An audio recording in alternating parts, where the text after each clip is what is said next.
Guarantee कुछ नहीं है, खाली घंटी है, एक झुंझुना है। जो हमारा युवा है वो इस बात को समझ गया है। इन सभी बातों को जहां ये सरकार अमल नहीं कर पाई, जो अपने वादे पूरे नहीं कर पाई, तो उनकी गारंटी तो फेल है ऑलरेडी। ये वन नेशन वन इलेक्शन की बात नहीं है, ये एक तरह से लोकतंत्रों को खत्म कर देने की बात है। ये लोग नहीं चाहते कि संविधान के माध्यम से ये देश बढ़े। हमने पहले भी देखा है किस तरह की बातें कही गई, और ये गारंटी कुछ नहीं है, खाली घंटी है, एक झुंझुना है। और मैं समझती हूँ जो हमारा युवा है वो इस बात को समझ गया है।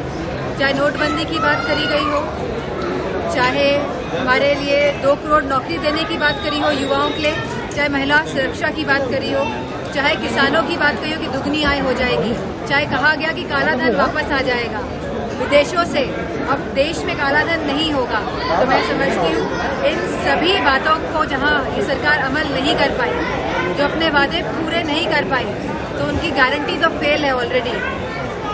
उनके घोषणा पत्र में ये कहा गया है कि वन नेशन वन इलेक्शन की बात, इसको कैसे देखते हैं आप? मैं समझती हूँ कि ये अब जो हम देख रहे हैं आज, ये वन नेशन वन इलेक्शन की बात नहीं है, ये एक तरह से लोकतंत्रों को खत्म कर देने की बात है।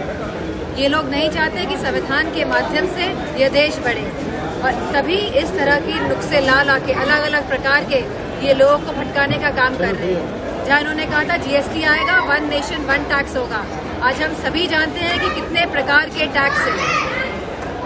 तो हमको समझना होगा कि ये इनकी खाली भटकाने की नीतियाँ हैं, और ये खोटी नीतियाँ हैं। 25 करोड़ लोगों को कहा गरीबी से बाहर कर दिया, ऊपर कर दिया है। 25 करोड़ लोगों को घोषणा पत्र में कहा गया है कि 25 करोड़ लोगों को 25 करोड़ लोगों को गरीबी रेखा से बाहर किया होता, तो आप बताइए क्या लोगों को मुफ्त में राशन देने की जरूरत पड़ती?